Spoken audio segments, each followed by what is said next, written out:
mim quer dizer que está gravando, eu acho. A gente está cinzinho. Agora está gravando. Então, a gente estava na página 5 das notas de aula, quase no final, onde nós vamos falar da diferença entre PIB real versus PIB nominal. Desculpa, a diferença entre PIB real e PIB nominal. O título da sessão é PIB real versus PIB nominal, que tem uma diferença entre esses dois conceitos e a gente precisa entender. O problema decorre do seguinte fato: variação dos preços ao longo do tempo. Qualquer economia, mesmo aquelas de inflação baixa, como os Estados Unidos, Suíça, os preços têm uma tendência de crescimento ao longo do tempo, ao longo dos anos. Mesmo que seja, por exemplo, 0,5%, 1%, 2% ao ano, os preços tendem a crescer. E por que isso faz diferença para a gente? Lembre, a gente mensura o PIB, a gente soma batata com laranja, olhando para os preços da batata e o preço da laranja. Então, ao invés de a gente multiplica a produção final de batata pelo preço da batata, a produção final de laranja pelo preço da laranja e soma isso para apurar o PIB. E se os preços fossem constantes ao longo do tempo, nós não teríamos essa discussão aqui. O problema surge justamente devido ao fato que os preços crescem ao longo do tempo. Para ter uma ideia, suponha que, por exemplo, um país qualquer produz somente... Já vou abrir o quadro aqui, vamos lá. É esse programinha aqui. Estou abrindo, aí eu tenho que, infelizmente, para esse quadro funcionar direito, mandar apresentar a minha área de trabalho. Preferia não fazer isso, mas vamos lá. Às vezes eu diminuo isso aqui e aí aparece alguma coisa ali. Então, quase vai aparecendo. Então, só para a gente entender, suponha que tem um país que produz dois bens, por exemplo, batata, cebola, ou... Talvez estou falando aqui... ele entra depois com uma tabela, mas já vou dar um exemplo mais simples do que essa tabela, que isso ilustra logo o ponto. Então, por exemplo, dos dois bens, batata e cebola, ou carne e frango, não interessa quais são esses dois bens, então eu vou chamar de bem 1 e bem 2. Tá? E ele produz, no primeiro ano, 10 unidades desse aqui e 20 unidades desse aqui. E no segundo ano, produz 10 unidades desse aqui e 20 unidades desse aqui novamente. Então, quando a gente olha para isso, claramente, o país mudou a sua produção? Não. Produz dois bens, e aqueles dois bens que ele produz, a quantidade permaneceram constantes. As quantidades permaneceram constantes. Agora, suponham que os preços tenham esse comportamento aqui. Aí, e na última coluna, eu vou colocar o PIB.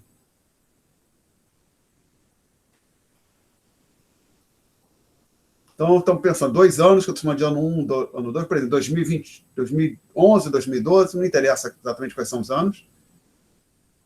Então, nesse aqui, desculpe, perdão, quero colocar para... Estou escolhendo os números para isso aqui ficar bem simples mesmo. Tá? Então, aqui eu quero 1 também. O que é o PIB? Nesse contexto bem simples aqui para o primeiro ano.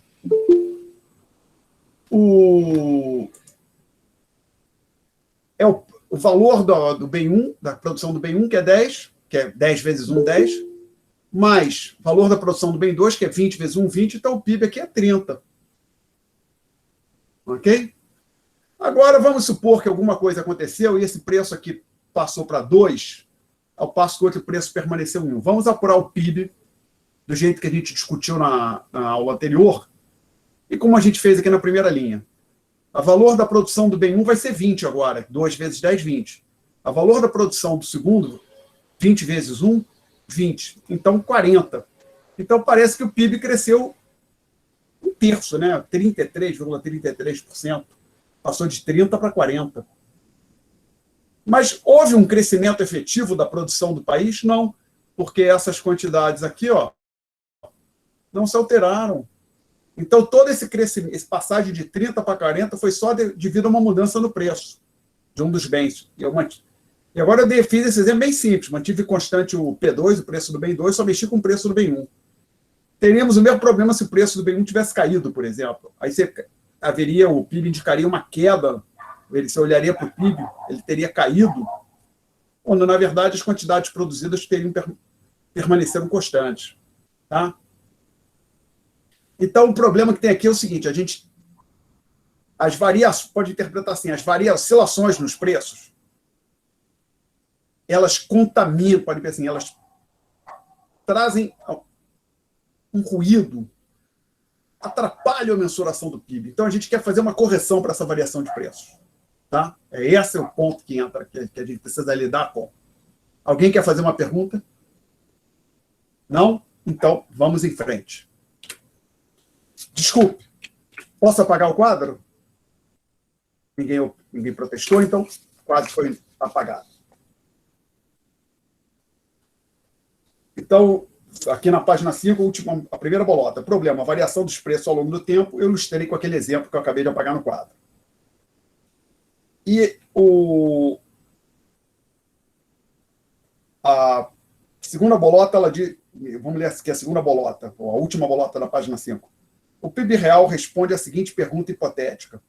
Qual seria o valor do PIB deste ano se fossem adotados o preço de outro ano? Então, a ideia é o seguinte. Você pega um ano que a gente chama de ano base, por exemplo, 2010, coleta os preços em 2010. A cada ano, você utiliza aqueles preços para calcular o PIB. Então, você vai estar sempre com os preços fixos. Aí, as variações que você detectar no PIB vão ser decorrentes de variações nas quantidades. Vamos ver aqui. Aí, eu pego, no começo da página 6, eu menciono a tabela 2 na página 192 dessa edição do Menkel. Página 192. Página 192. Avançando muito. Pô, tá difícil, hein? Pelo amor de Deus, Latina. Acha isso. Tá um século aqui procurando a página 192. 191, acho que agora eu consigo. 192. Então, peguei da página 192 e, resumindo, o Menkel fala em cachorro-quente, 2 bens, cachorro-quente e hambúrguer, e, consequentemente, ele tem preço do cachorro-quente e preço do hambúrguer. A tabela dele é grande, mais de quase metade de uma página. Eu simplifiquei, reduzi, coloquei nessa tabelinha aqui. Então, a gente está considerando 3 anos. 2010, 2011 e 2012, os mesmos anos que o Menkel considera. O que eu chamei aqui de P subscrito C, esta variável aqui, é o preço do cachorro-quente. Isto aqui é a quantidade produzida de cachorro-quente. O que eu chamei de pH é o preço do hambúrguer e o QH, quantidade produzida de hambúrguer. Ok? Então, vou ver se consigo colocar aqui rapidamente essa tabela. Talvez fosse mais fácil eu fazer um copiar e colado. Mas talvez fosse, mas eu vou tentar. Vamos ver se eu tenho sucesso aqui. Quero ter isso aqui aberto na minha frente, que talvez eu queira rabiscar essa. Gosto muito de marcar e rabiscar, como possivelmente os senhores já perceberam, né? Esse quadrinho aqui é bom que ainda tem cor aberta, mais cor do que os pilôs que eu tinha no FRJ. Ok. Aqui, então, os preços aqui. 1, 2, 3. Viu? All. 100. 150. 200. 2, 3, 4, 50, 100, 150. Então, agora, nós queremos... O que nós vamos fazer? Cálculo do PIB nominal. Então, o que a gente chama de PIB nominal é o PIB que você calcula exatamente do jeito que a gente discutiu na aula anterior. Você pega os preços do ano em questão. Então, PIB de 2010 vai ser igual a... Eu digo que é 200. Pois, vamos fazer aqui primeiro a conta, depois de ver se é 200. O que vai ser? Vai ser 1 vezes 100, mais 2 vezes 50. Isto é mais conhecido como... Perguntas até aqui, senhores? Não? Aí vem agora o PIB de 2011. Vai ser 2 vezes 150, que é conhecido como mais 3 vezes como 300, isso aqui deve dar 600. Eu escrevi 600 nas notas de aula? Sim. Então, PIB nominal de 2011, 600. Aí, calcular agora o PIB nominal de 2012. É 3 vezes 200, que é conhecido como 600, mais 4 vezes 150, que também é conhecido como 600. Isso aqui, então, se eu não estiver confuso, dá 1.200. 1.200. Perguntas? Ok. Aí, na próxima bolotinha, eu vou fazer o cálculo do PIB real, tomando como base o ano de 2010. Isto quer dizer o seguinte, eu vou pegar os preços de 2010 e vou usar esses preços para computar o PIB em 2010, 2011, 2012. E, obviamente, se tiver 2013, 2014, eu computaria todos os outros anos usando esses preços. Então, vamos ver aqui o que é. Aí eu uso o Y minúsculo para denotar o PIB real. Aí eu chamo a atenção para uma questão de terminologia. A gente, às vezes, fala PIB do ano... Ao invés de falar PIB real, a gente fala PIB do ano T, preço de 2010, ou seja, PIB de 2012 a preços de 2010. Isto quer dizer o seguinte, onde foi parar minha caneta vermelha? Tem que marcar aqui em azul. Tinha uma caneta vermelha aqui, não sei que diabo eu fiz com ela. Criou perninha a caneta vermelha. Desculpe, gente. Vou ter que marcar um negócio aqui. Umas coisas que eu acho que não tão boas, eu marco o ano seguinte para melhorar. Bom, então, quando a gente fala PIB do ano T a preços de 2010, estamos dizendo assim, exemplos, passa a ter 2012, ou seja, PIB de 2012 a preços de 2010, você pega essas quantidades de 2012 e as avalia com os preços de 2010. Preço 1 e preço 2.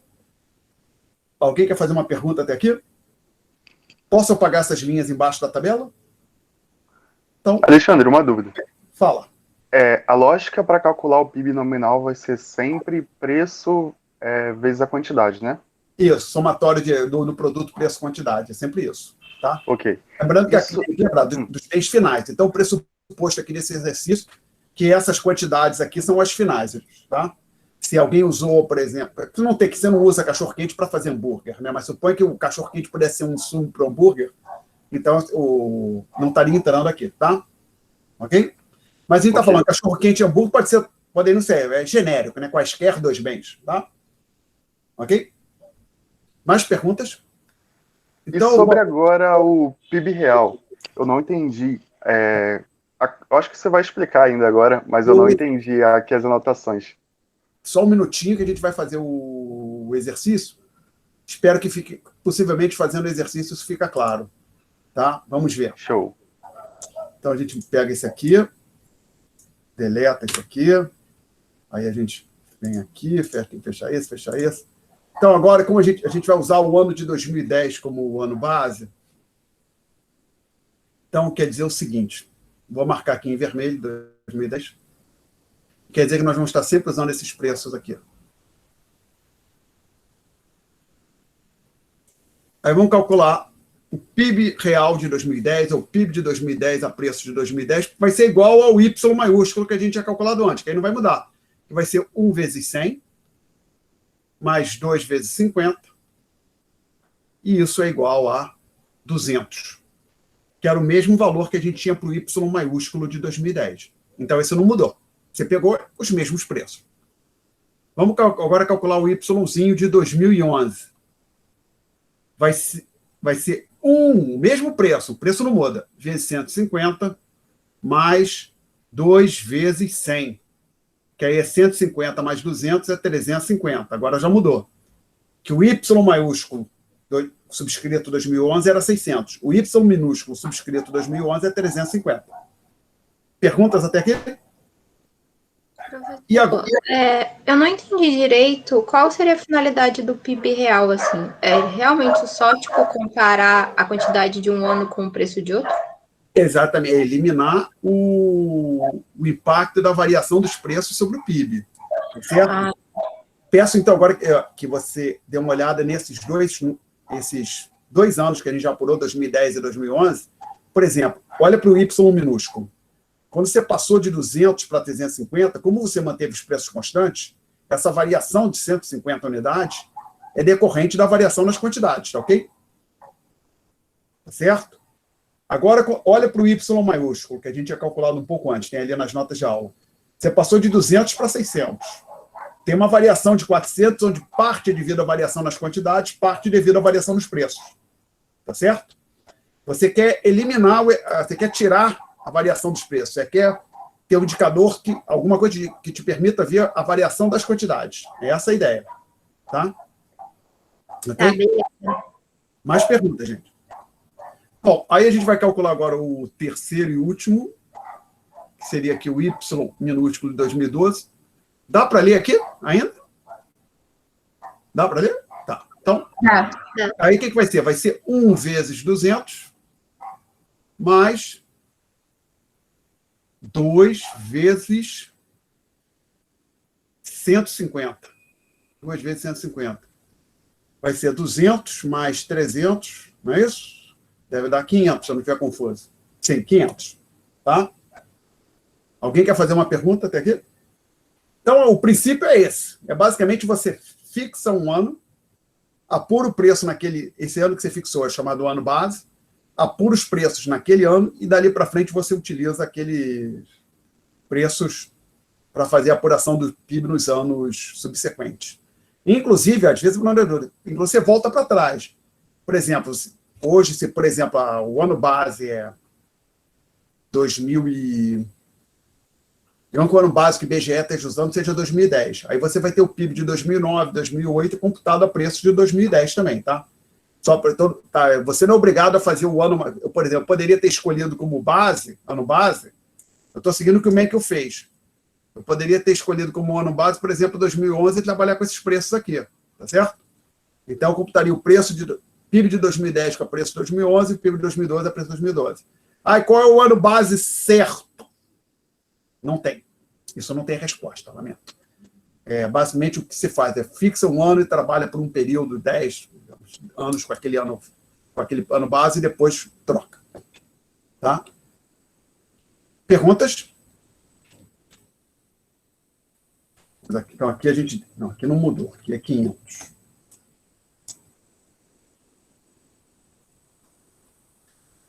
Aí, então, isso a gente coloca a gente vai entrar na última bolotinha da página 6, onde a gente fala do deflator do PIB, que aqui eu vou usar a letra P de preço.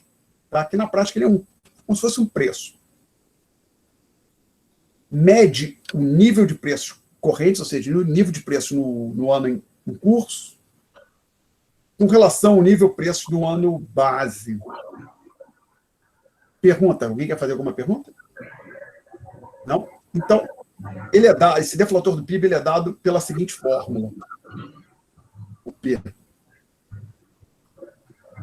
O P é igual a PIB nominal. Se eu considerar por extenso, eu vou abreviar nominal. Sobre o PIB real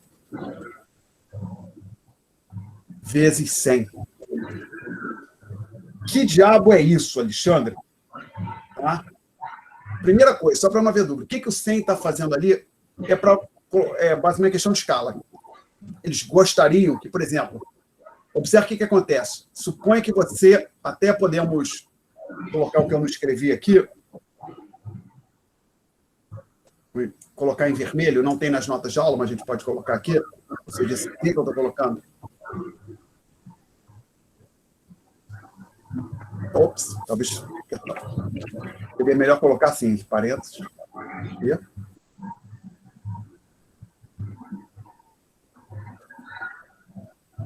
Tá? Suponha que você olhasse ter um ano genérico, por exemplo, nesse exemplo que nós estamos lidando aqui, pode ser 2010, 2011, 2012. Suponha que você esse T igual a 2010. Você avalia o deflator do PIB, a letra T de parto, em 2010. Mas, pelo que a gente viu, lembra? Compare isso aqui com o Y maiúsculo de 2010. Também é 200. Então, a fração que aparece aqui, ó, vai ser igual aqui a 1. Então, esse P, o P de 2010, necessariamente é igual a 100. Então, se não tivesse esse 100 aqui, o P de 2010 seria igual a 1. Então, esse 100 está ali, ele é um fator para definir as escalas, ou seja, no ano base, o P é 100. O pessoal gosta que seja 100, ao invés de ser 1. Por quê? Tem um pequeno ganho, que se você olha, por exemplo, aí no ano seguinte é 120, a variação percentual é 20. Quando você passa de 100 para 120, a variação percentual é 20. Então, simplesmente, eu particularmente não gosto muito de 100. Se eu fosse o dono da teoria econômica, das convenções de economia, eu apagaria esse 100. De fato, eu não sou, evidentemente. Então, a gente tem que seguir o que o pessoal usa, tá? Então, o 100, o 100 aparece ali para fazer com que o P do ano base, que aqui no exemplo que estamos discutindo, é 2010, seja igual a 100. Então, agora suponha o... Então, qual é a ideia por trás dessa fórmula para o P? Eu menciono ali a ideia central por trás desse cômputo, desse P, é a seguinte ideia, que você poderia escrever o PIB nominal da seguinte maneira. O PIB nominal seria um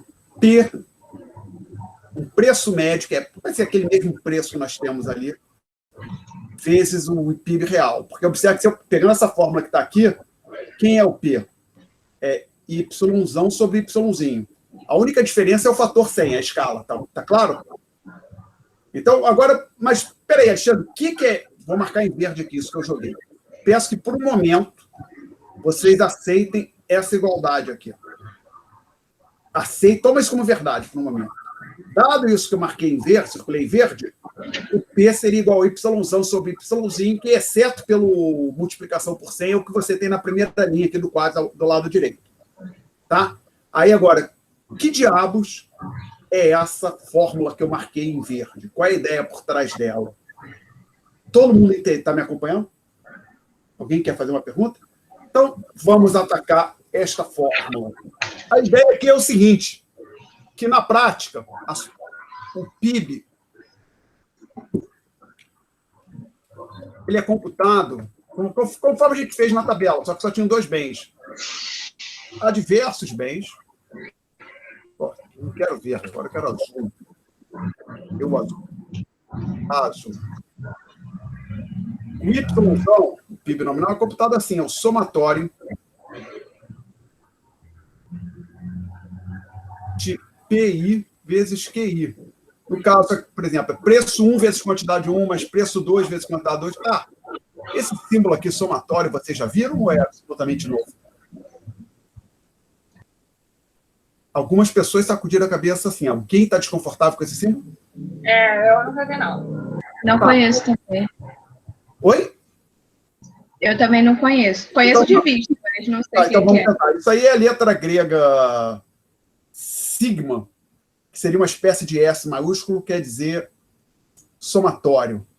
Vou ter que apagar aqui vou apagar a tabela e espero não me arrepender. Hoje, numa outra disciplina que eu estava lecionando, pela primeira vez, desde que eu achei que esse quadro estava pequeno. Na verdade, talvez relativamente ao quadro que a gente tem nas salas de aula, perto desse aqui que eu tenho, talvez seja realmente um latifúndio. Então, para apagar, você desta barra de ferramenta. Aí eu vou fazer assim, vou apagar tudo isso aqui. Aí quero apagar ainda esse pedacinho aqui. E aí eu fecho isso aqui, fecho isso aqui, fecho isso aqui, volto para a caneta. É que isso aqui quer dizer somatório, soma. Usualmente vem um índice, assim, por exemplo, soma de 1 até 3, e variando de uma variável xi, isso quer dizer o seguinte, x1 mais x2 mais x3. É uma notação que os matemáticos e estatísticos usam para falar somatório. No caso aqui, só com 3 variáveis, não tem muita diferença, mas às vezes pode pensar, você tem somatório indo de 1 até 1000 de xi, é bem mais fácil você escrever desse jeito aqui do que fazer x1 mais x2 até x1000, evidente. Obviamente, você também poderia fazer assim, X1 mais X2, mais resistências, mais X1000, tá? Então, agora, quando eu escrevo aqui Y igual a somatório de PI e QI, o que eu estou dizendo é o seguinte, não coloquei nem o I, poderia colocar I indo de 1 até N, tá? O subscrito I varia, mas não precisa aqui para gente. Então, a ideia aqui é o seguinte, o Y é P1, Q1, mais P2, Q2. No exemplo que eu acabei de apagar, que a gente estava discutindo, são só 2 bens. Mas se você tiver um número N genérico de bens, é uma coisa desse tipo aqui. Ok? Tá claro isso para todo mundo? Aí, então a ideia, quando a gente diz aqui que o Y é um somatório desse tipo assim, de preço vezes quantidade, para vários bens, a gente quer inventar o seguinte, a gente quer, ao invés de lidar com todo esse somatório, a gente quer escrever o Y dessa fórmula. É um preço médio vezes uma quantidade média que seja igual a isso aqui. Tá certo? Pode interpretar isso que está sendo feito. Então, Alexandre. Oi. Será que teria alguma maneira de simplificar um pouquinho mais para ficar um pouco mais claro? Que parte especificamente? A parte do somatório do sigma, que eu não entendi muito bem. Essa letra, o somatório, o sigma, uma letra grega, é só uma representação que o pessoal de matemática e estatística usa quando tem a soma de vários termos. Por exemplo, peço que você olhe aqui para a primeira linha. Eu coloquei somatório I indo de 1 até 3. Ou seja, isso indica o seguinte, são 3 termos que serão somados. É o X1 mais o X2 mais o X3. Por exemplo, já falando somatório das notas de um aluno. A nota na prova 1 mais a nota na prova 2 mais a nota na prova 3. Se fosse para tomar média, dividiria por 3, tá legal? Ok? Por exemplo, se você faz 4 provas e a sua média vai ser a média aritmética das 4, o que é a sua média? Somatório indo de 1 até 4, da nota I dividido por 4. Ok? Ficou mais claro, Yuri? Ficou. Ok. Ficou. Mais perguntas, gente? Bom, então a ideia é que ao invés de... Voltando para a ideia do deflator do PIB, a gente ainda está vendo o deflator do PIB, né? Sim. Eu não entendi, assim, teoricamente, o que ele é em conceito. Eu estou entendendo o que você está fazendo nas equações, mas não entendi o conceito dele, assim, mais... Flora, peço que você aguarde uns minutinhos, que eu basicamente acredito que depois que eu terminar de explicar essa inversa que eu estou fazendo, o conceito fica claro, ok? Tá ótimo. Okay. Tá, mas se não ficar, me lembra, tá ok? Justamente é isso que por enquanto, só uma coisa. Você consegue ver a analogia a relação disso que eu circulei verde com a fórmula aqui em cima, mas só a diferença é o número 100, concorda? Sim. Então, vamos ver se a gente consegue chegar lá. Espero que sim. Se não ficar claro, me pergunte. Então, a ideia é que, lembra, o PIB é o somatório de PI e QI. E ao invés de tomar esse somatório, calculou o PIB com base nesse somatório, agora você quer fazer o seguinte, dado esse somatório, que é o somatório, digamos, suponha que a economia tem 150 bens, de 150 quantidades multiplicadas por 150 preços, você quer fazer de conta que existe como se fosse uma quantidade média, que é um Y minúsculo, e um preço médio, que é o P. Ok? E aí, então a ideia é que pensa assim, apurado este somatório aqui, você expressa o somatório assim, um preço médio vezes uma quantidade média. Essa ideia está clara para todo mundo? Alguém quer fazer uma pergunta? Agora, então, se ninguém protestou, eu vou seguir em frente. Agora que você tem isso aqui, ó, quando você pega essa fórmula e faz essa divisão que eu fiz aqui, expressa o preço desse jeito, o que você tem, na verdade? Você pode interpretar o deflator como se ele fosse um preço médio. O Yzão é o PIB nominal, o Yzinho é como se fosse uma quantidade média que você calculou, e o P é como se fosse o preço médio. Tá certo? Então, a ideia do deflator é simplesmente o seguinte. inclusive, ele tem essa propriedade. Se não fosse pelo número 100, mais uma vez. Suponha que a economia produz 2 bens. Se a economia tivesse produzido, cada um dos bens, a produção fosse igual, justamente o valor do Yzinho, o preço que a economia precisaria ter para ter o mesmo PIB nominal seria justamente esse P aqui. Pode interpretar até assim. Tá? Professor, desculpa interromper, é só que tem uma pessoa na sala de espera para entrar. Obrigado, eu não vi, mas cadê? Pede, se você tem contato com ela, pede para... que não apareceu aqui para mim, para ela tentar novamente. Tá? Foi isso? Ela te avisou que queria entrar? Não, é que mandaram no chat, eu lembrei que o senhor não leu o chat, aí eu avisei. Foi a Catarina que mandou. Catarina, se você tem condição... Obrigado por me avisar, Flora. Catarina, se você tem contato com a pessoa, pede para ela tentar novamente, que não apareceu aqui para mim. Não apareceu nada. Tá? Ou apareceu antes, eu não vi. Talvez tenha que pedir para ela deslogar e logar novamente. Já aconteceu isso uma outra vez no passado. Tá? Ou seja, fechar o Google Meet e abrir novamente. Bom,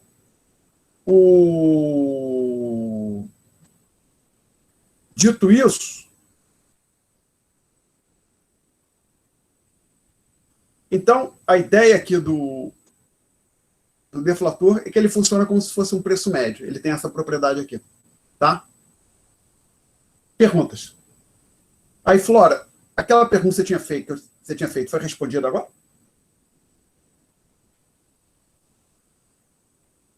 Flora? Aí, Foi. Só estou tentando aos poucos entender como tudo se relaciona, assim, no geral. Tá. Posso apagar aqui o quadro, gente? Alexandre, eu tenho uma dúvida, mas em relação ao PIB real. Eu não entendi porque a gente mantém os preços, mas aumenta a quantidade. Não. Vamos lá. Veja bem, a ideia do PIB é calcular a variação naquilo que nós produzimos e disponibilizamos de bens para a sociedade disponibiliza de bens para sua utilização, seja como consumo, investimento, gasto do governo, tá ok? O problema é que se você, por exemplo, olhar o PIB, esse mesmo exercício, embaixo da tabelinha, o Y maiúsculo que a gente já calculado, olha 2010 para 2011. O PIB nominal passou de 200 para 600, concorda, Yuri? Sim. Ok. Mas observa o seguinte. O que foi ganho de quantidade e o que foi ganho de preço? Olhando aqui não está claro. Por quê? Porque os preços aumentaram. De um bem passou de 1 para 2, de outro passou de 2 para 3. E as quantidades aumentaram também. Uma passou de 100 para 150 e outra de 50 para 100. Está claro isso, Yuri? Uhum. Então, a gente tem uma variação de 400 no PIB nominal que não está claro, olhando só para esses números. A gente faz conta que a gente não calculou o Y minutos, que a gente chamou de PIB real, tá? Não está claro, até o presente momento, desses 400, o que foi variação em preço, o que foi variação em quantidade. Tá certo? A gente está preocupado com variação. Não estou dizendo que a variação de preço é irrelevante, não. Ele depois vai falar de inflação com mais detalhes. Mas, no caso aqui do PIB, a gente quer mensurar a variação das quantidades. O PIB é um instrumento para mensurar a variação dessas quantidades que a gente produz. Até depois a gente pode usar o deflator do PIB para mensurar, para avaliar a inflação, tudo bem, a gente vai fazer depois, mas a ideia, o PIB é para mensurar variação na produção. E aí, então, a gente tem que dar um jeito de lidar com esse problema, colocando de forma, uma maneira bem simples de colocar. Essa variação de 400 unidades, que o PIB nominal em 2010 era 200, 2011 virou 600, o que é variação de preço, o que é variação de quantidade? O que os economistas criaram, e ainda não se inventou nada melhor para lidar com esse problema, é o chamado PIB real, basicamente fixar os preços num dado ano. Na tabelinha que tinha no quadro, eu apaguei, eu até fixei os preços, botei em vermelho 1 e 2, que eram os preços de 2010, tá certo? E dali para frente apurar o PIB sempre usando os preços de 2010. Aí, na hora que você fixa os preços, toda a variação que você detectar no PIB é uma variação decorrente das quantidades. Por exemplo, vamos agora olhar para os Y minúsculos. Olha agora o mesmo par de anos, 2010 e 2011. O Y minúsculo passa de 200 para 350.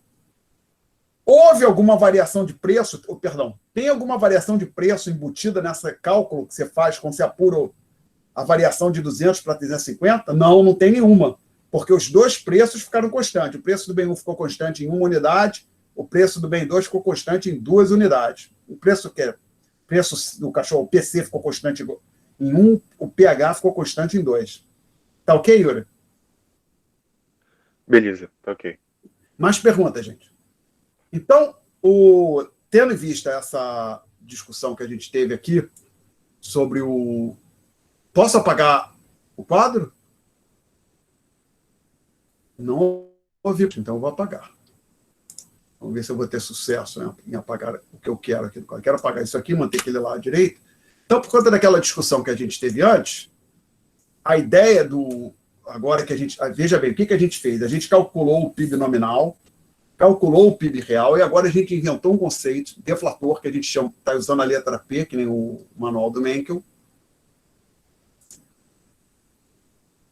E a propriedade do P, que se não fosse por aquele número 100, ele satisfaria essa condição aqui. Preço, o P vezes o PIB real, seria igual ao PIB nominal. Quando você colocando de outra forma, o P... e lembrando, o PIB nominal é um somatório de preços vezes quantidades. Então, se eu agora compara agora esse lado esquerdo com o lado... É que pode pensar assim, ao invés de ter várias quantidades, eu tenho uma única quantidade Y, e ao invés de ter vários preços, P1, P2, P3, eu tenho um preço só, P. Então, é como se o Y e o P fossem preços médios. Não, desculpa, falei errado. É como se o P fosse um preço médio e o Y fosse uma quantidade média. E o produto dessas duas médias tem que ser igual a esse somatório, que é o próprio PIB nominal. E aí, você pode pegar, por exemplo, essa expressão aqui, dela você conclui que P é igual a Y sobre Y. Lembrando que as quantidades e os preços aqui são todos positivos, então você pode fazer essa divisão. Se o Yzinho fosse 0, aí teria problema, né? Perguntas? Professor, se a gente está calculando o preço médio e a quantidade média, por que isso não daria o PIB real? O senhor entendeu? O PIB real já está embutido aqui. Ó. O PIB real é essa média. Pode trabalhar com o PIB real como se fosse essa média aqui. Tá legal? Tá bom. Acho que agora entendi. Tá? Então, a ideia é o seguinte, PIB nominal, se não fosse por aquele 100 que está atrapalhando ali, porque eu não gosto de 100, pode pensar assim, PIB nominal é igual ao PIB real vezes um preço que eu chamo de deflator. Tá certo? É isso. Mais perguntas, senhores ou senhoras? Bom, aí depois dessa discussão, eu coloco ali, eu tenho essa forma aparecendo aqui nas notas de aula, tem aquilo que eu marquei em vermelho. Então, eu digo, a ideia central é ter um preço médio, essa discussão que a gente teve. Já falando que o 100 é utilizado para modificar a escala. Aí, comentários. Suponha que os preços sejam sempre constantes. Tá?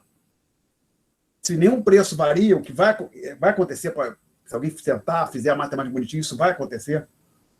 O PIB nominal vai ser igual ao PIB real. O que você está dizendo, Alexandre? Por exemplo, você pode olhar lá em cima, na tabelinha que tem no começo da página 2.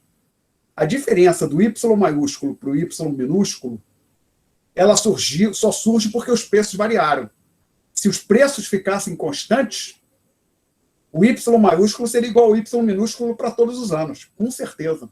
Se alguém está na dúvida, depois mexe, muda, modifica a tabela. Tá? Por exemplo, apaga o 2 e o 3 de preço que tem em 2011, o 3 e 4, que são os preços de 2012, substitui por 1, 2 em 2011, 1, 2 em 2012, refaz as contas, você vai ver que o Y maiúsculo é igual ao Y minúsculo. Até não deveria ser... Vamos ver se eu consigo fazer isso aqui.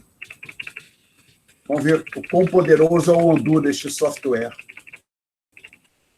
É onde ele me traz de volta. Não vai além disso. Então, mas a gente pode fazer com 2 anos só. Pensa aqui, ó, 2010. Não vou colocar fazer só com 2 anos. Então, aqui os preços, PC, QC, PH, QH, não é isso? Aqui é 1, aqui é 2, tem um 50 aqui e tem um 100.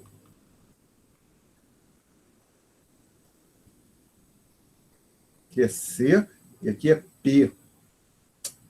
Horroroso isso aqui. C. E 2011, a gente botou aqui 2, 150, 3 e 100. Foi?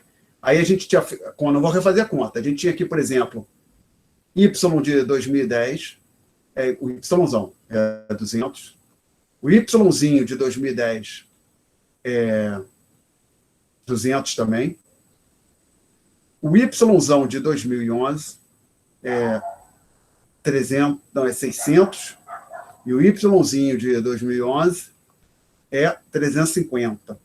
Agora, observe o seguinte, suponham que, conforme eu estou falando aqui nesse comentário 1 lá embaixo, que os preços fiquem constantes. Ou seja, que aqui, ao invés de ter um 2 aqui e um 3 aqui, a gente tem 1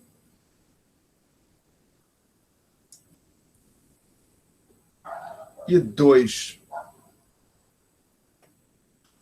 Esse aqui, o Y 2010 não muda, o Yzinho 2010 não muda, o Yzinho de 2011 não muda, porque você trabalha com os preços dos anos anteriores, só muda esse aqui, que não vai ser... Deixa eu botar em vermelho também. Não vai ser 600 mais. O Y de 2011 vai ser 1 vezes 150, o Yzão, mais 2 vezes 100, 150. Isso é o quê? 150 mais 200, que é 350. Então, ó, há uma igualdade.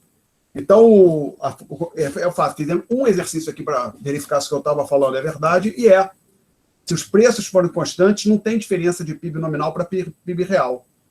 E, consequentemente, o deflator é sempre igual a 100. Por quê? É só olhar aqui para essa fórmula. Se o PIB nominal é igual ao PIB real, a fração é igual a 1 e o deflator é sempre 100. Agora, suponha que as quantidades são, o comentário 2, que as quantidades sejam constantes e os preços sejam crescentes. O deflator vai ser crescente e sua variação decorrerá unicamente das variações dos preços. O que você está dizendo, Alexandre? Se as quantidades são constantes, na hora que se for avaliar o PIB real não muda. Por quê? Lembra, o PIB real você fixa os preços.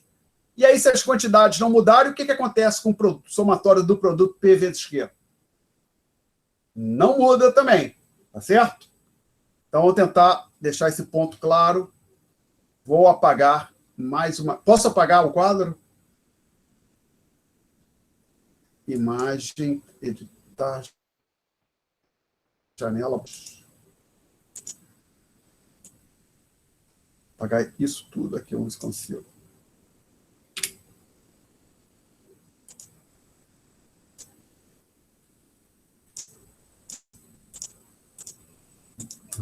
Enganei aqui.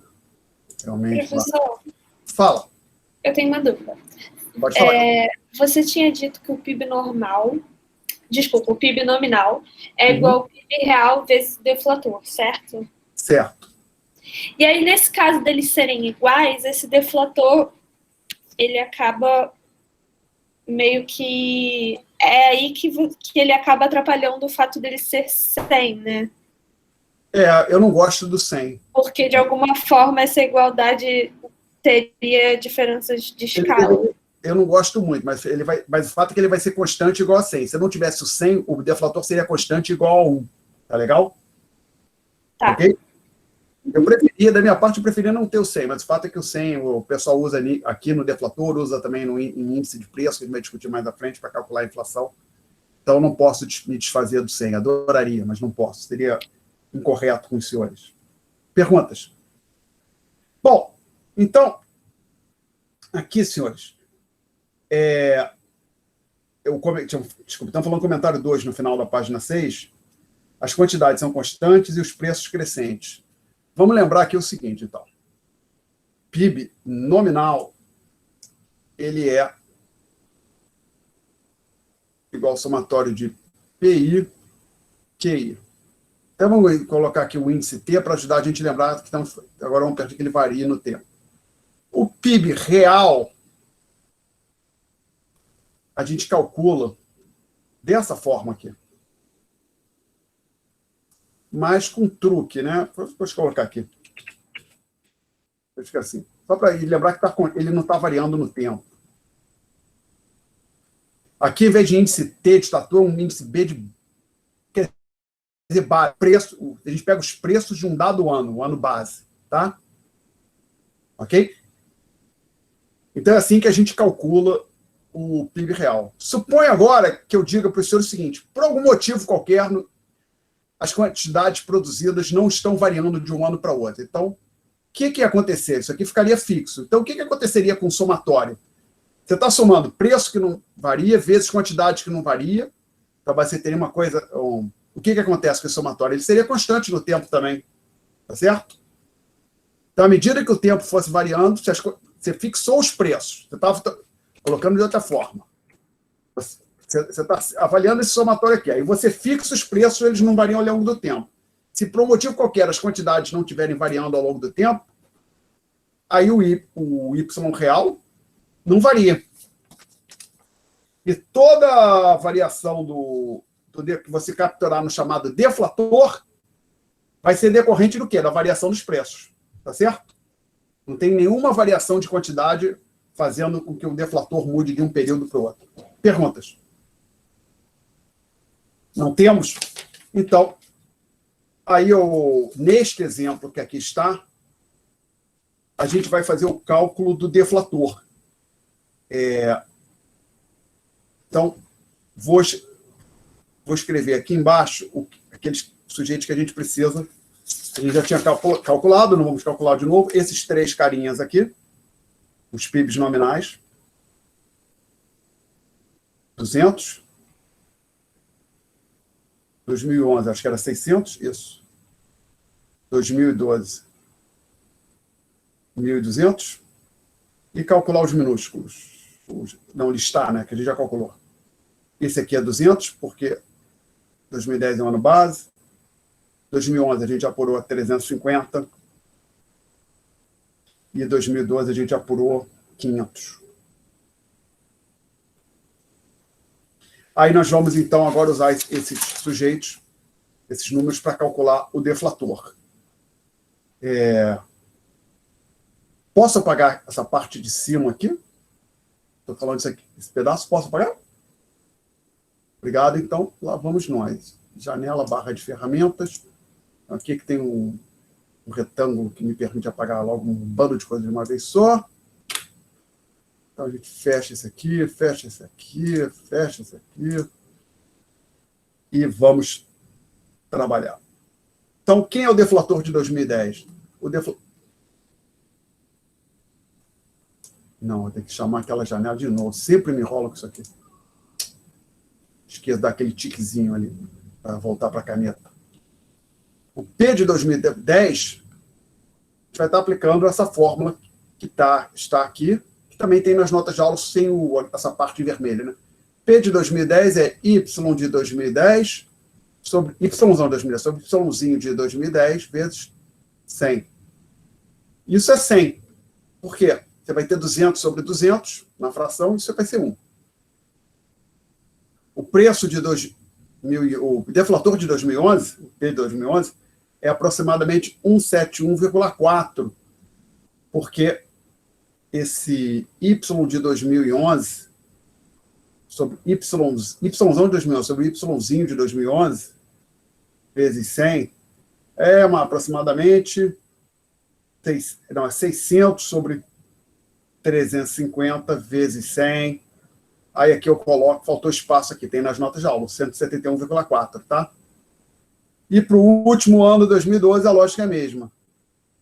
O preço o PIB, o deflator de 2012, ele é aproximadamente No caso, vai ser exato, então eu botei igual, não precisou aproximadamente. Só ficou aproximadamente no ano de intermediário. 240. Pois y de 2012 sobre yzinho de 2012 vezes 100 é igual a 1.200 sobre yzinho de 2012 é 500 ou 600? 500 sobre 500. É 120 dividido por 5, dá 24. Tá? Na verdade, é 120 dividido por 50, que dá 2,4, vezes 100. Isso aqui, então, é igual a 240. Ok? 240. Perguntas?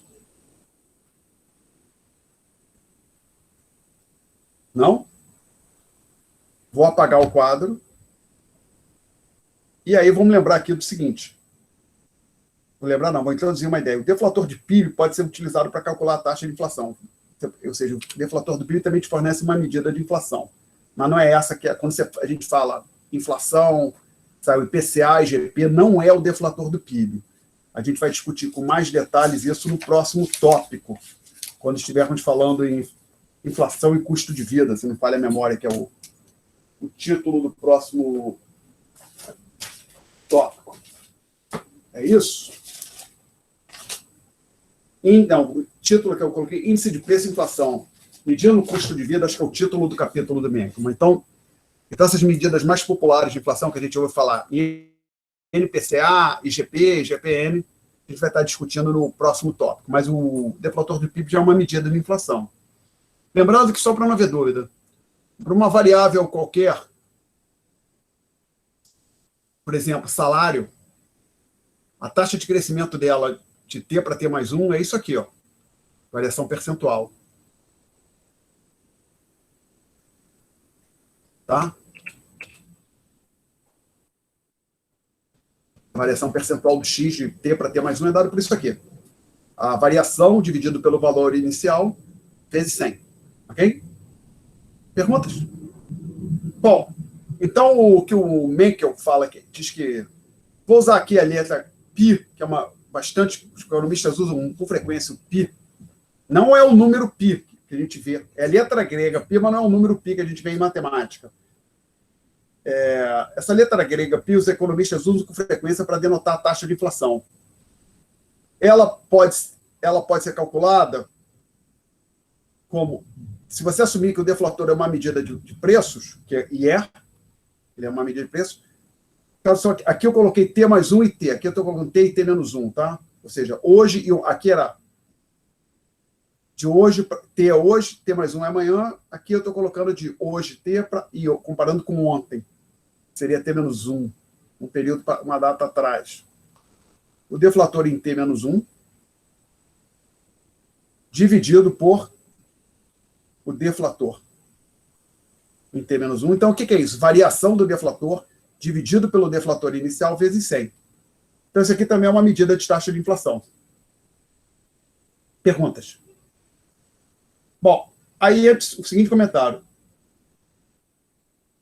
De diversas razões, o deflator não é um índice de inflação popular, eu coloquei popular entre aspas, seja usado, com frequência você não vê ele sendo falado no noticiário econômico. Ele não é utilizado como indexador de contrato de aluguel, por exemplo.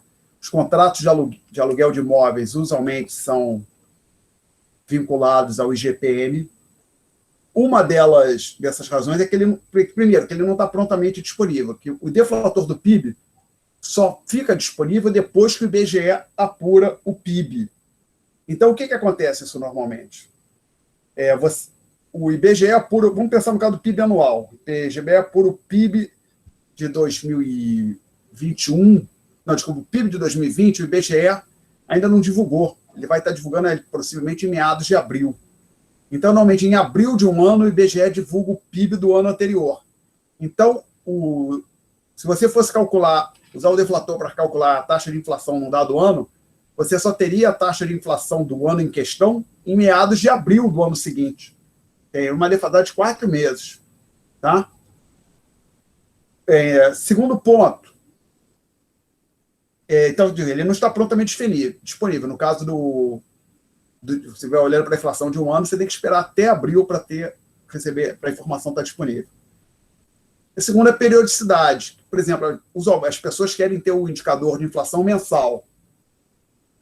E isso é utilizado em contratos no mercado financeiro, em contratos de aluguel, em contextos diversos. E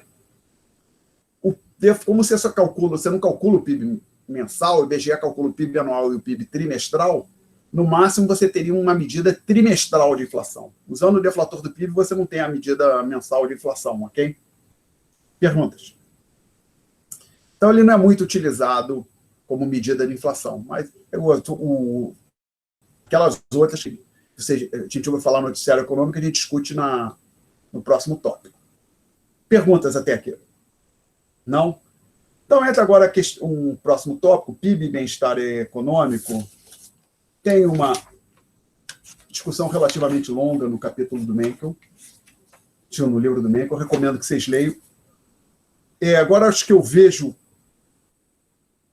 particularmente a função do professor, posso estar errado, eu não vejo o ponto de você ficar em aula falando de alguma coisa que o aluno pode ler e pegar sozinho, né? Acho que a ideia, pelo menos eu gostava, quando eu era aluno, gostava mais quando em aula o professor discutia aquelas passagens, aqueles pontos mais complicados do livro, conceitos novos, né?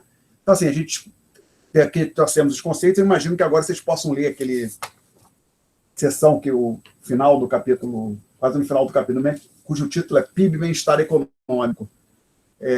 Agora que vocês aprenderam os conceitos. Evidentemente, quem lê e tiver alguma dúvida, quiser tirar alguma dúvida comigo, é óbvio que eu estou à disposição. Aí, o que eu fiz aqui?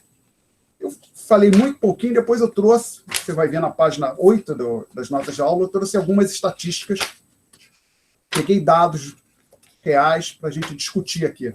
Imagino que leve a gente possivelmente até o final da aula de hoje. Vamos ver. Então, sobre PIB e bem-estar econômico, a primeira coisa que eu menciono aqui é o chamado PIB per capita, que provavelmente os senhores já ouviram falar no noticiário econômico, ou numa outra disciplina, às vezes até no curso de geografia, no ensino médio.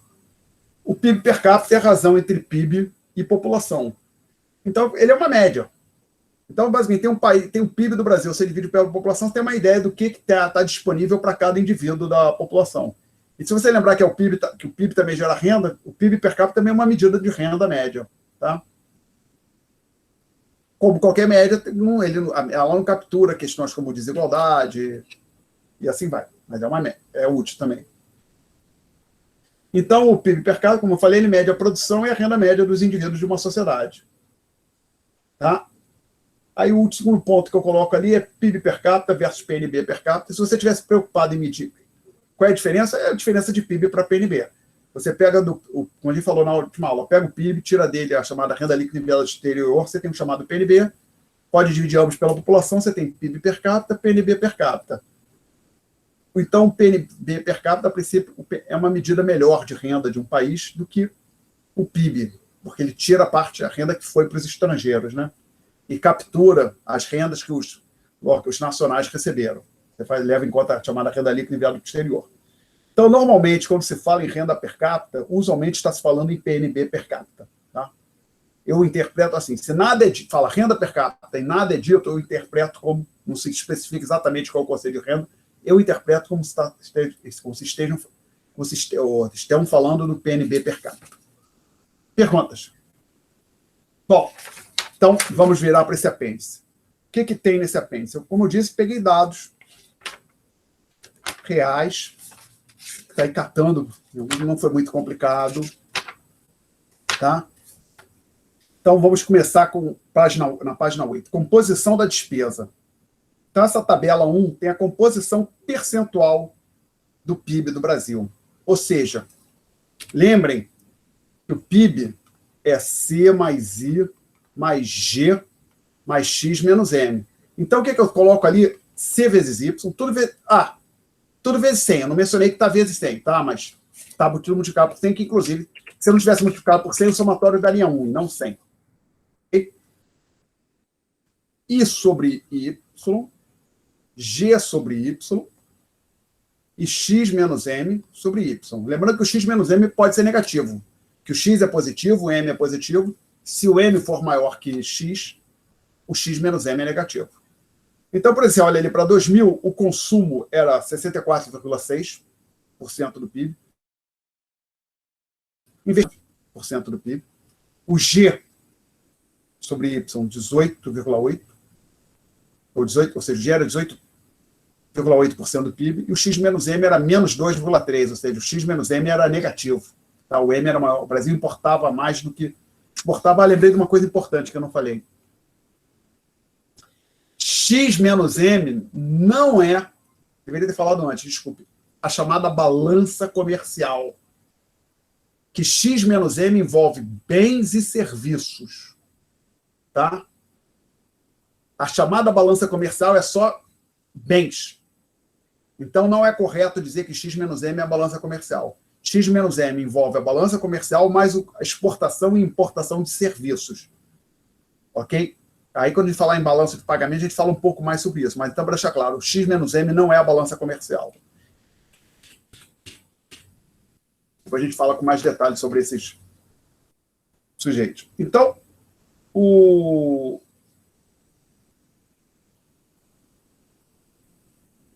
aí, depois da... Então, o que você olha ali, o C sobre isso é relativamente constante ali. Em 2000 era 65%, caiu, chegou a ficar baixo ali, 59%, 60%, né? 59,9% em 2007, depois voltou a crescer.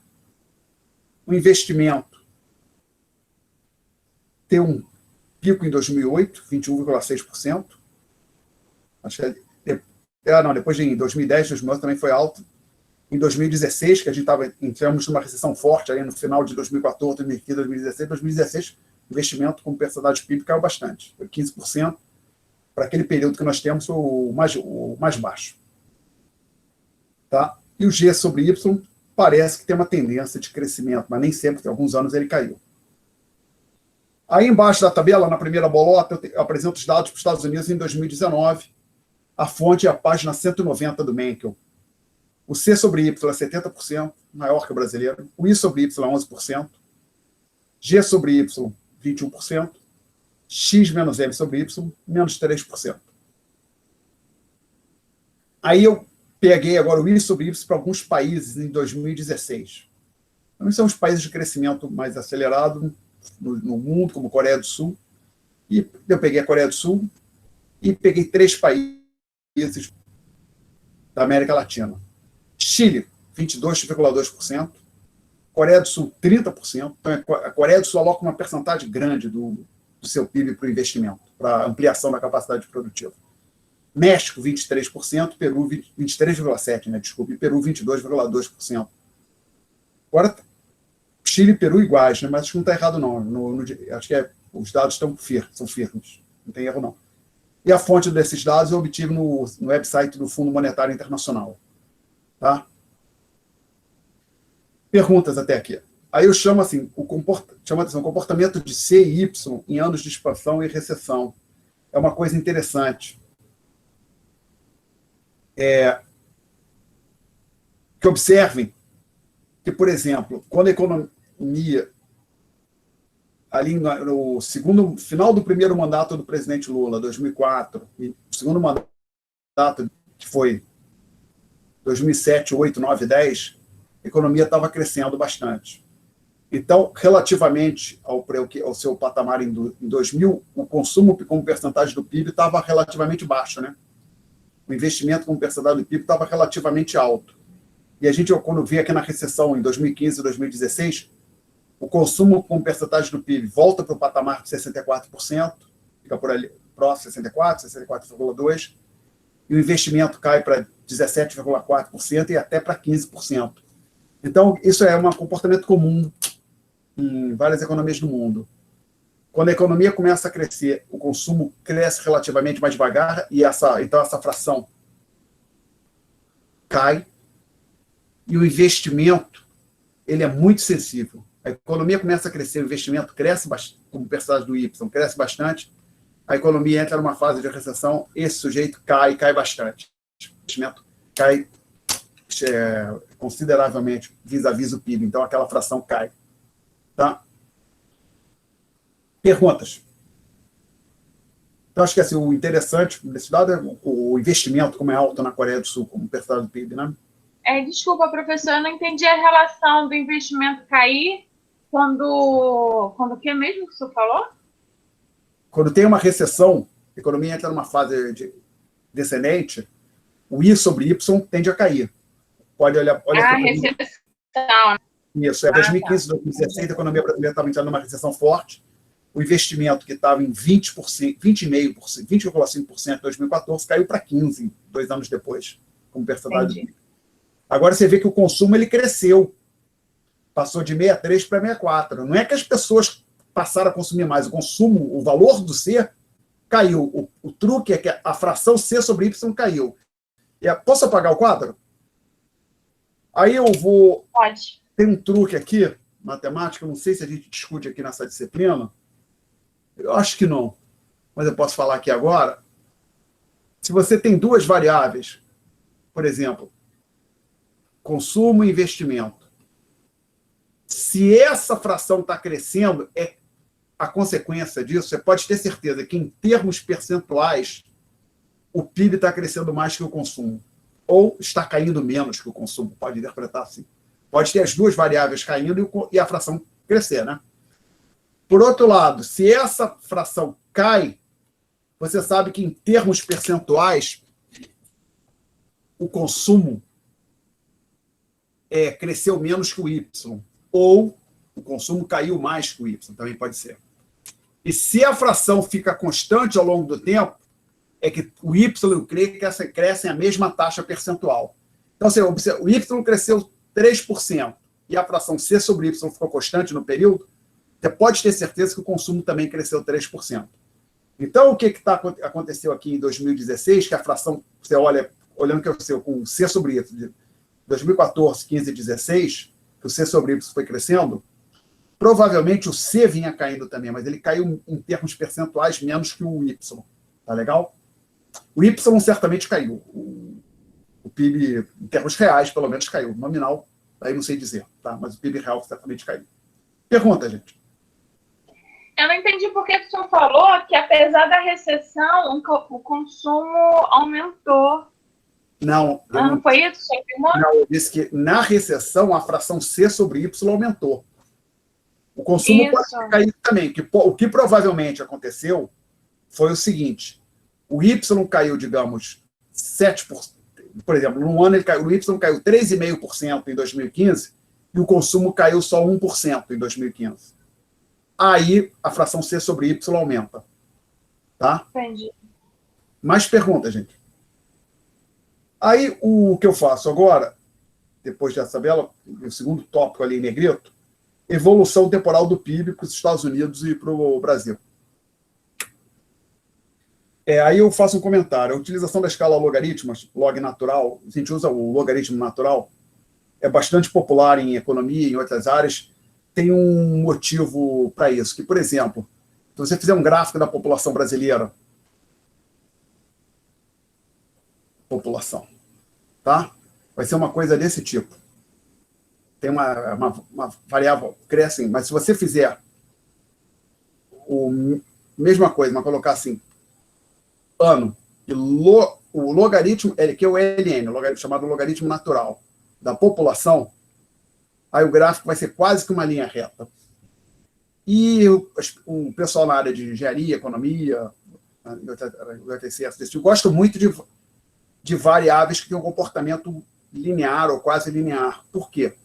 Uma dessas razões é que é mais fácil de você lidar algebricamente ou fazer exercícios no computador. É mais fácil de você fazer algumas interpretações. Mas por que é mais fácil? Por exemplo, vocês aprenderam, quando a gente começa a resolver a equação, o que a gente resolve primeiro?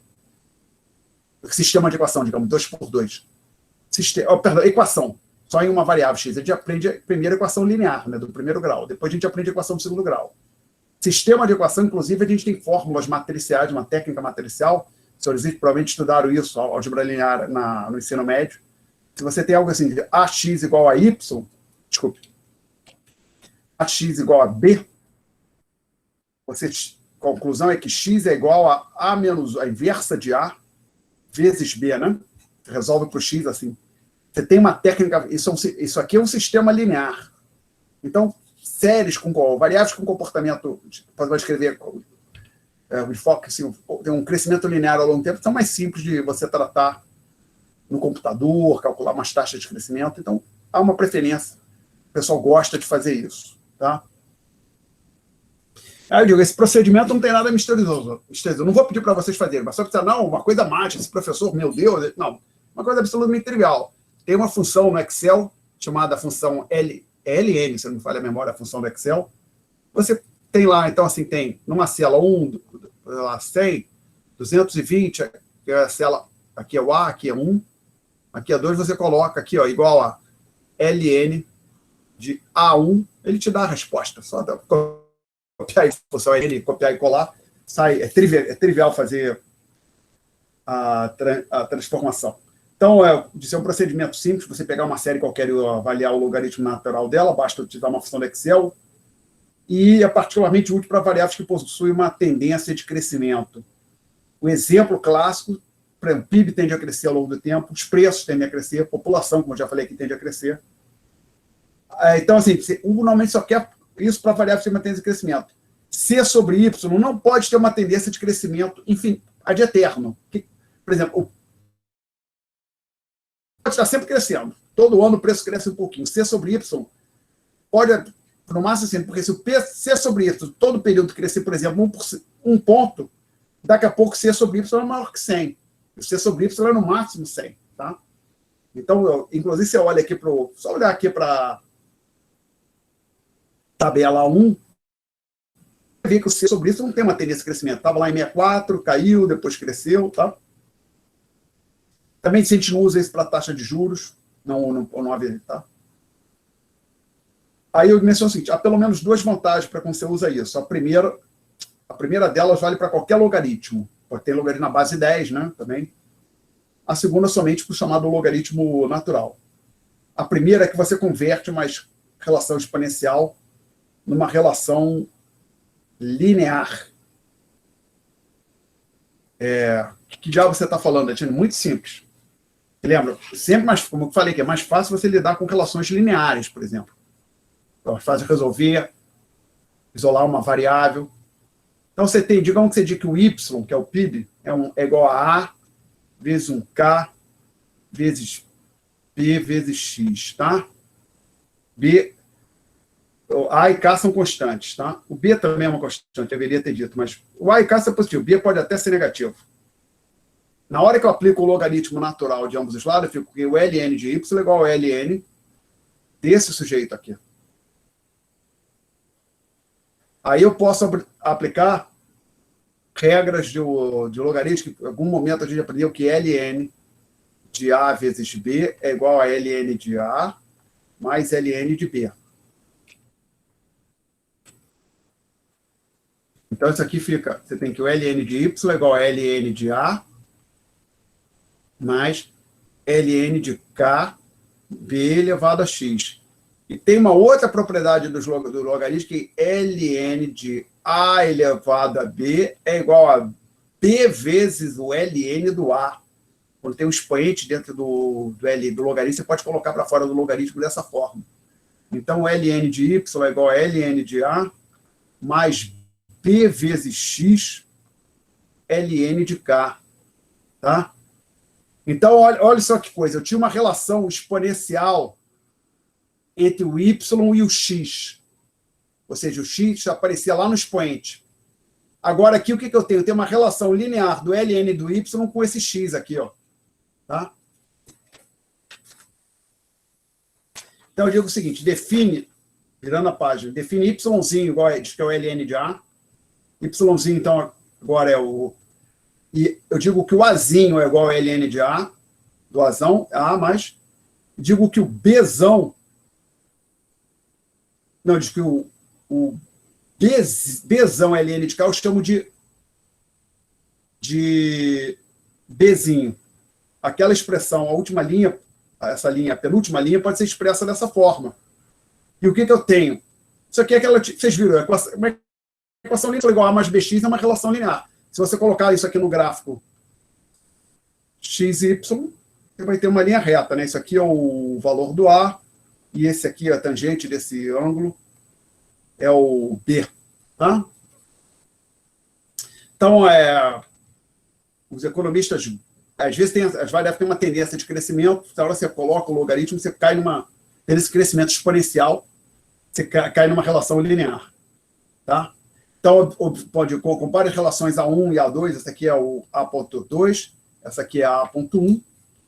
A relação A.1, você tem uma relação exponencial entre as variáveis y e x, e aqui você tem uma relação linear entre o y minúsculo e o x. Tá? O outro ponto que os economistas gostam, não só os economistas, outros engenheiros, os estatistas também, eles gostam de lidar com logaritmo. Que você pode, por exemplo, alguém pegar uma calculadora e comparar, é que para uma variável qualquer, não estamos falando do PIB,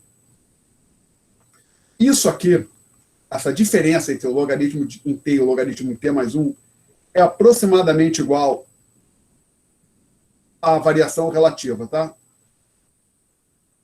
Então, se você multiplicarmos os lados por 100, você tem a variação percentual. Então, isso aqui te dá uma medida rápida da variação relativa. Em particular, para quem está acostumado a mexer com Excel, você tem uma coluna com os valores do ln e do y, você só toma a diferença entre as células numa coluna do lado, e você tem as taxas de crescimento imediatamente. Aí eu menciono aqui, só para não haver dúvida, eu dou o exemplo, ln de 102 menos ln de 100 é aproximadamente 0,0198, se você multiplicasse por 100, seria 1,98%, que é bem próximo de 2%, que é a variação de 100 e 102. Então, com isso, na hora que você menciona, por aqui, você coloca tempo, e aqui você tem o ln de y, então, essa diferença, aqui você tem 105, aqui 100, mas a diferença é mais ou menos 5%. E se aqui for 50 com 55, também é aproximadamente 5% também, tá? Ok? Uma mesma distância vertical corresponde a mesma variação percentual. Se eu tivesse só com o y, não ia ser o caso. Olhando, se aqui fosse o y, qual é a variação percentual de 100 para 105? 5%, não é? Mas de 50 para 55, a variação percentual é 10%. Então, a vantagem de você lidar com o logaritmo é que você tem variações percentuais. Desculpa, é mais fácil você, olhando para o gráfico, identificar variações percentuais do que se você estivesse trabalhando com o próprio y. Então, dito isso, eu apresento dois gráficos, a figura 1 e a figura A2. Figura 1, PIB dos Estados Unidos de 1950 até 2016, provavelmente. Figura A2, PIB do Brasil, tá? Também de 1950 até 2016. Na verdade, com um pouco mais. Deixa eu marcar aqui. 2015, 16, 17, 18. Na verdade, PIB do Brasil até 2018, PIB dos Estados Unidos 16, também até 2018, tá? Vai até 2018. O PIB dos Estados Unidos eu obtive no site da Reserva Federal de São Luís, PIB brasileiro no IPEA-Data. O IPEA é um instituto de pesquisa econômica, ele tem um site chamado IPEA-Data, que tem várias estatísticas, inclusive eu coloquei um link para o IPEA-Data no website da disciplina. Não me lembro do PIB, não me lembro da Reserva Federal de São Luís, mas do IPEA-Data, você só quer essa série aqui, você já coloca, exporta para Excel, você já baixa uma planilha de Excel. Então, olhando aqui para esse gráfico, sem ver o que está escrito na próxima página, o que me chama a atenção é que, vamos olhar para os Estados Unidos, houve períodos em que o PIB caiu, são períodos de recessão forte, tá? Mas claramente tem uma tendência de crescimento, né? Tá certo? Todo mundo consegue ver isso? Na figura A1? Alguém tem uma dúvida? Não? Então vou em frente. E o que para o Brasil você observa o seguinte: o do Brasil, a grosso modo, é como se ele, mais ou menos, em 1900, ele vinha fazendo, tinha uma tendência a crescer assim, 1980 ficou um pouco assim, ó, tá? Tem uma quebra ali em 1980. A curva era bem mais, como se fosse bem mais em pé e depois fica mais deitadinha. A economia brasileira passou a crescer mais devagar a partir de 1980. E agora você olha, por exemplo, ali em 1980, as quedas do PIB no Brasil são mais intensas, olhando para o que aconteceu em 1980, do que o que aconteceu em qualquer momento nos Estados Unidos. Tá? Mas aí tem que ter um certo cuidado, porque as escalas do eixo vertical não são as mesmas. Aí, para ter certeza disso, tinha que dar uma olhada, plotar com a mesma escala, mas parece que é o caso. Perguntas até aqui. Então, vê o que eu faço. Falo de comentários. Na página seguinte. Estados Unidos tem uma tendência de crescimento, a gente já viu. Apesar do que, em relação ao crescimento, que a gente realmente quer olhar o PIB per capita. Se o país está disponibilizando mais recursos por pessoa, não só toda. Tá? E, por exemplo, o PIB da China é grande. Dependendo da taxa de câmbio que é utilizada, o PIB da China hoje é maior que o PIB dos Estados Unidos.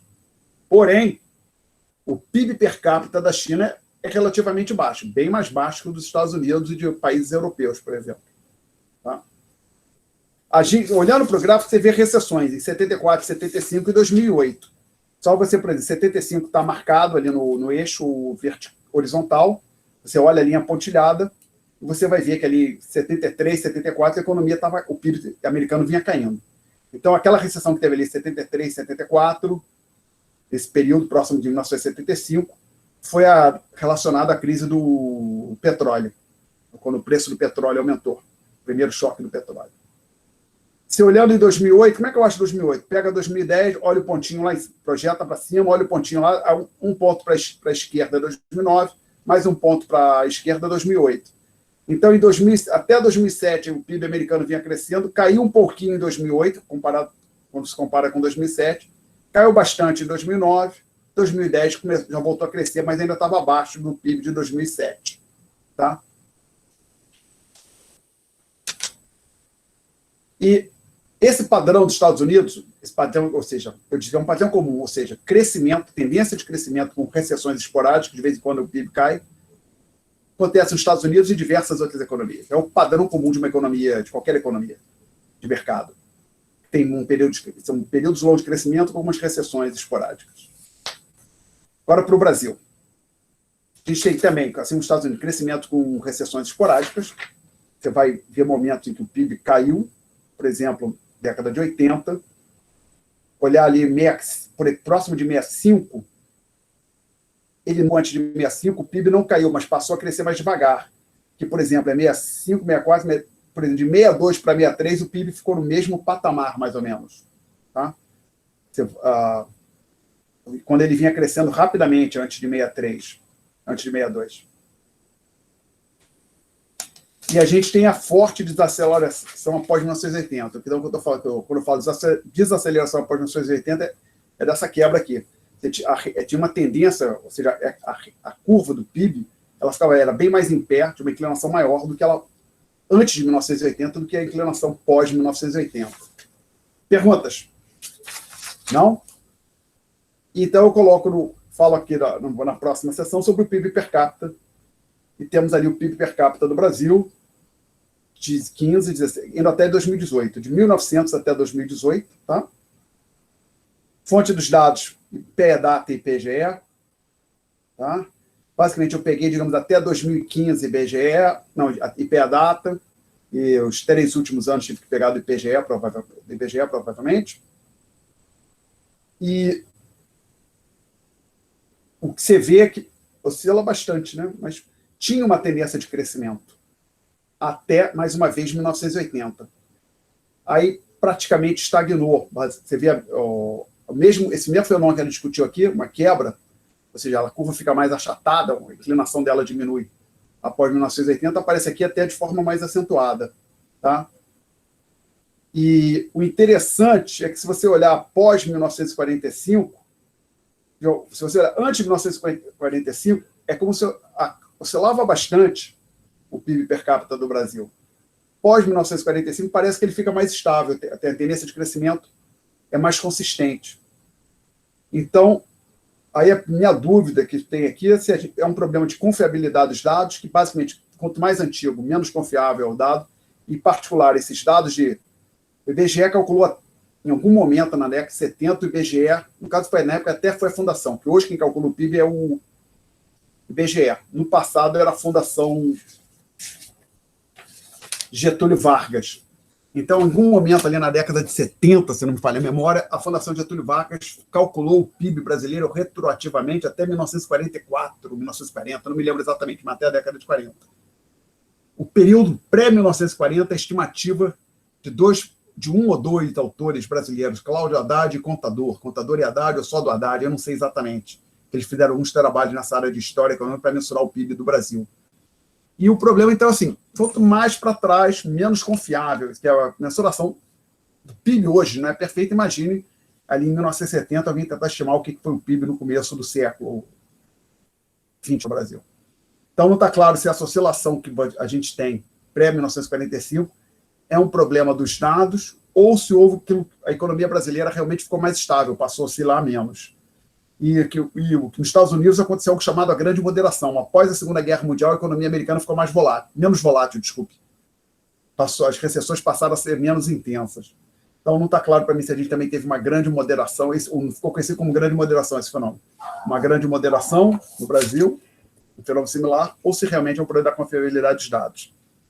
Então, agora olhando para o gráfico, outra coisa que a segunda bolota vazada, ali eu identifiquei os seguintes pontos nesse gráfico. Período de 1900 a 1918, o PIB ficou praticamente estagnado. Isso crescia, caía, mas ficava num patamar relativamente constante. Período após 1919, um crescimento rápido até 1980. Tá? Então, assim, a grosso modo, o que eu estou dizendo é o seguinte. Então, aqui seria começando em 1900. Em 1918, é como se a gente... 1918. É como se aqui tivesse... Botar em vermelho o que eu chamo de tendência. O outro período é...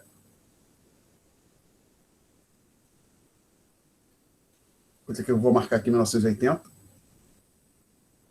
Então, vou marcar esses anos aqui, 18.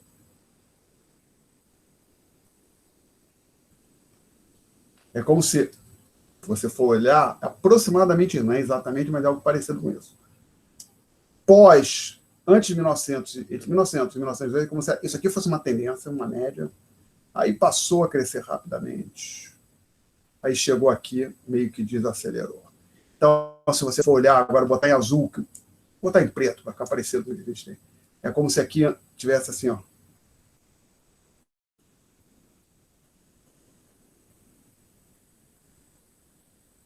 Tá? Então, quando você olha para o gráfico, mais ou menos isso que eu desenhei ali. Tá? É como se tivesse uma tendência horizontal aqui no começo, uma tendência com uma reta horizontal, uma reta bem inclinada, com inclinação acentuada, e depois uma reta também com inclinação bem menos acentuada, pós-1980. E você olha ali para o final da série, a partir de 2015, após 2014, o que você tem aqui? Você tem, nesse período final, você tem o PIB fazendo assim, ó, per capita, e começa a cair. Tá? Foi a recessão que teve início final de 2014, que nos afetou em 2015, 16, 17, e, de certa forma, ainda estamos vivendo o efeito dela agora agravado pela pandemia. Perguntas? Não? Aí, agora, eu trago aqui, na tabela A2, o PIB per capita de alguns países selecionados para alguns anos. 60, 70, 80, 90, 2000, 2010, 2017. Que país eu peguei? Brasil, Estados Unidos, Coreia do Sul e México. Brasil, porque é o país que nós temos mais interesse. Estados Unidos, porque é o padrão de referência, a principal economia do mundo. Coreia do Sul, porque foi um país que cresceu bastante nos últimos 50, 60 anos. E o México é outro país da América Latina, serve como um bom padrão de comparação. Então, vamos olhar em 1960. O PIB brasileiro, na segunda linha, referente ao ano de 1960, era aproximadamente 12,73% do PIB per capita. Desculpe, aqui é PIB per capita, eu coloquei renda per capita, também é PIB per capita, tá? Do PIB americano per capita. A Coreia do Sul, o seu PIB per capita era somente 6%, 6,36% do PIB americano. O México era 33,68%, um terço, né? Vamos agora, então, vocês podem até marcar isso aí, se vocês puderem. Ou eu vou colocar aqui no quadro. Tentar enfatizar isso aqui. Tem os anos intermediários, mas a gente vai pular. Então, aqui, ó, 1960. PR, EUA. A EUA não precisa que os Estados Unidos é 100% dos Estados Unidos, tá? Vamos só colocar os outros 3 países. Coreia do Sul, acho que na internet é KR. Então, vou colocar, isso aqui é o Coreia do Sul, tá? E o MX, acho que México é MX na internet. Vou colocar o seguinte: 12,73%. Coreia, 6,6%. México, 33,68%. E para 2017, que foi o último ano que eu achei. Aqui eu tirei os dados do chamada Penworth Table e levou em conta a PPC, depois eu digo o que é isso. 25,13%, 67,18%. Os coreanos realmente decolaram. 32,70%. Então vamos lá, olhar aqui o que aconteceu. O PIB brasileiro era 12,13% em termos per capita, do PIB per capita americano, pulou para 25%. Na prática, dobramos, né? Comparativamente aos Estados Unidos. A Coreia multiplicou por 10, mais ou menos, um pouco mais do que isso até. O México ficou no mesmo patamar, mas caiu um pouquinho. Tá? Então, assim, relativamente a países como Coreia, Singapura e outros, o Brasil ficou para trás. O Brasil foi um país com crescimento muito acelerado até a década de 80, depois foi ao chão. Inclusive, se você olhar a tabela, olha ali, 1980, nós tínhamos 19,25% do nosso PIB per capita, era 25% do PIB norte-americano. Tem alguns comentários adicionais sobre essa tabela. Os valores estão em dólares de 2011, ou seja, como todos os PIBs computados com dólares em 2011, e a conversão para dólar levou um conto chamada PPC, quer dizer, paridade do poder de compra, que basicamente essa PPC ela leva em conta o fato que $1 nos Estados Unidos não compra a mesma coisa que $1 no Brasil. O que eu estou querendo dizer? Você pega, você traz... Gente, às vezes as pessoas fazem isso olhando para o Big Mac, né, o sanduíche do McDonald's. Um Big Mac custa $5 em Nova York e você chega em São Paulo, o Big Mac custa o equivalente a $7. Então, você faz um ajuste na taxa de câmbio para que, por conta dessa diferença de poder de compra. Por isso que fala paridade do poder de compra, tá? E esse Penworth Table é um projeto, na prática hoje é um site, mas é uma base de dados bastante pesquisador de economia, bastante utilizado na área de crescimento econômico, é bastante confiável, tá? Perguntas? Então, temos ainda 5 minutos e eu acho que dá tempo da gente discutir a última tabela. Eu tenho a renda per capita em dólares de 2015 para um bando de países. Está em inglês porque eu baixei do site do Banco, menciono lá embaixo, no final da tabela, fonte é o Banco Mundial. Essa conversão para os dólares levou em conta a PPC. E aqui essa renda, estamos utilizando a renda nacional bruta, essa renda per capita, ou seja, a renda nacional bruta, que é o equivalente do PNB, né? Produto Nacional Bruto, per capita. E então, se vocês forem observar, essas rendas per capita estão ordenadas, os países estão ordenados pelo valor da renda per capita. O mais alto, Catar, lá em cima à esquerda, depois veio Macau com 98%, tá, vai decrescendo. O último país lá embaixo é a República Centro-Africana, à direita, lá embaixo, na última página, só com $750 per capita. Tá? Então, a renda per capita de Catar, $121.090 em 2015. Ou seja, cada pessoa no Catar tinha em média $121.000 e mais os quebradinhos em 2015. Na República Centro-Africana, a pessoa tinha $750. Então, vocês podem depois dar os nomes, como eu mencionei, os nomes ficaram em inglês, porque você baixa lá o site em inglês, eu não ia traduzir tudo, mesmo quem não domina inglês pode entender. Noruega, Switzerland, Suíça, vai. E o interessante, se você for olhar aqui, os países mais ricos, basicamente estão falando da primeira coluna à esquerda, indo de Catar até a República Tcheca, de forma geral, os países mais ricos são produtores de petróleo, como Catar, ou democracias estáveis com economia de mercado. Tá? Talvez exceção da República Tcheca, Trinidad e Tobago também estaria, mas se você parar ali na Itália, então você estaria mais ou menos nessa situação. Você vai encontrar países como Canadá, Finlândia, Áustria, Alemanha, Dinamarca, os Estados Unidos, Hong Kong ainda está lá, mas Hong Kong está deixando de ser uma democracia, ok? Infelizmente. Até a gente falou da China em algum momento, que eu gostaria de achar a China aqui, mas não estou localizando. Viu Hong Kong, eu não sei onde é que está a China. E agora, olhando aqui um a um, não vejo a China. A China está... Ela está um pouco no início da terceira coluna. Obrigado. Depois de Costa Rica. Tá um pouco abaixo. O Brasil aqui está abaixo do Brasil. O Brasil tem $15.470, obrigado. E a China tem 14.400. Então, ali, a renda per capita do Brasil ainda era maior que a da China. Acho que possivelmente já mudou. A China provavelmente já passou o Brasil em termos per capita. Tá legal? Obrigado, gente. Mais perguntas. Ok? Então, não temos perguntas? Não? Então, isso encerra o tópico, esse primeiro tópico. Vocês podem resolver todos os exercícios da lista, tá? E podem trazer dúvidas na próxima aula ou depois. A minha sugestão é que já saiam resolvendo esses exercícios, não deixem acumular as listas, tá? Perguntas, senhores? Comentários? Não? Nenhum? Nada? Ninguém vai perguntar? A Catarina disse por chat que está tudo certo. Teorema de Cramer, perdão, Eliseu, eu não vi. Regra de Cramer. A inversão, provavelmente era a inversão da matriz, não é isso? Acho que em álgebra linear, possivelmente, não me lembro exatamente. Tá? Então, se ninguém tem perguntas, eu vou encerrar a gravação aqui. Estou encerrando a gravação.